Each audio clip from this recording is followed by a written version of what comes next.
Assalamualaikum warahmatullahi wabarakatuh. Perkenalkan, saya Sombi Afif Makmun, kelas A, NIM 17.024.139, mahasiswa Fakultas Hukum Universitas Ahmad Dahlan, dengan dosen pengampu Ilham Yuli Isdianto.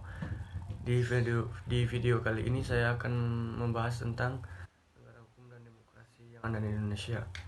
Negara hukum dan demokrasi merupakan dua aspek yang penting dalam penyelenggaraan suatu negara, di mana negara hukum dan demokrasi itu sendiri merupakan satu kesatuan yang tidak dapat dipisahkan. Maka dari itu, kita sebagai warga negara Indonesia patut mempelajari apa itu negara hukum dan demokrasi. Definisi negara hukum demokrasi secara umum yaitu negara yang susunannya telah diatur dalam undang-undang dan segala kekuasaan yang didasarkan pada hukum. Para ahli juga mengemukakan mengenai definisi dari negara hukum itu sendiri. Yang pertama ada Aristoteles. Aristoteles mengatakan bahwa negara hukum ialah yang berdiri di atas hukum yang menjamin keadilan kepada warga negaranya. Yang kedua ada F.R. Boting. Beliau mengatakan bahwa dalam rangka merealisir pembatasan pemegang kekuasaan tersebut, maka diwujudkan dengan cara pembuatan undang-undang. Gagasan negara hukum tersebut masih bersifat unsur-unsur tenggelam dalam waktu yang panjang, kemudian kembali muncul sebagai eksplisit pada abad ke-19, yaitu munculnya konsep Rechtsstaat. Negara hukum itu harus ditopang dengan sistem demokrasi karena terdapat korelasi yang jelas antara negara hukum yang bertumbuh pada konstitusi dengan kedaulatan rakyat yang dijalankan melalui sistem demokrasi. Dalam sistem demokrasi, partisipasi rakyat merupakan esensi dari sistem ini. Akan tetapi, demokrasi tanpa pengaturan hukum akan kehilangan bentuk dan arah. Sementara hukum tanpa demokrasi akan kehilangan makna. Negara hukum yang demokratis, hukum dibangun ditegakkan dengan menurut prinsip-prinsip demokrasi. Hukum tidak boleh dibuat, ditetapkan, ditafsirkan, dan ditegakkan dengan tangan besi berdasarkan kekuasaan semata.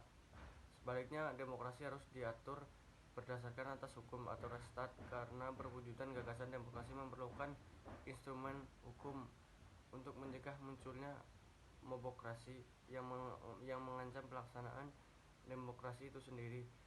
Sekian pembahasan yang telah saya sampaikan. Mohon maaf jika terdapat banyak kesalahan yang saya sampaikan. Wabillahi taufiq wal hidayah. Wassalamualaikum warahmatullahi wabarakatuh.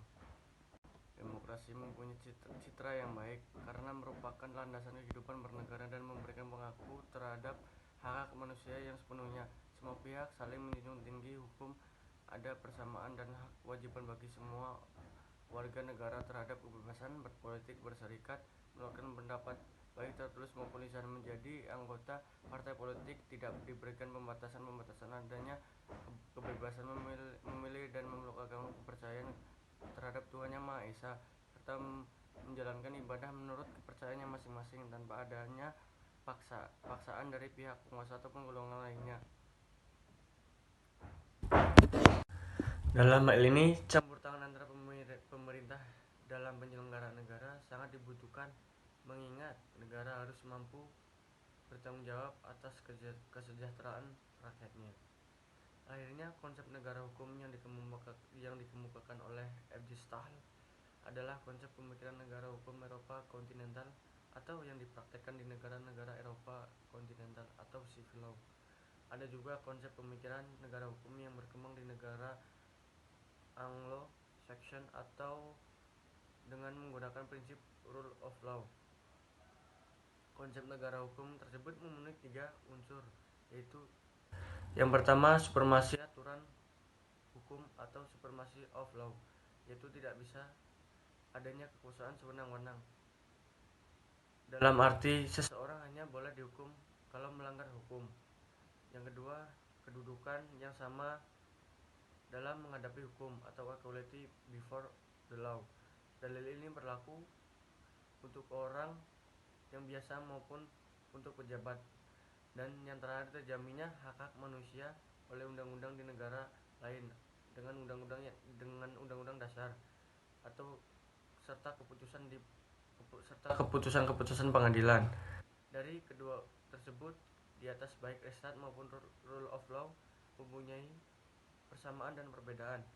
Persamaan pokok antara stat dengan rule of law ialah mempunyai persamaan dan perbedaan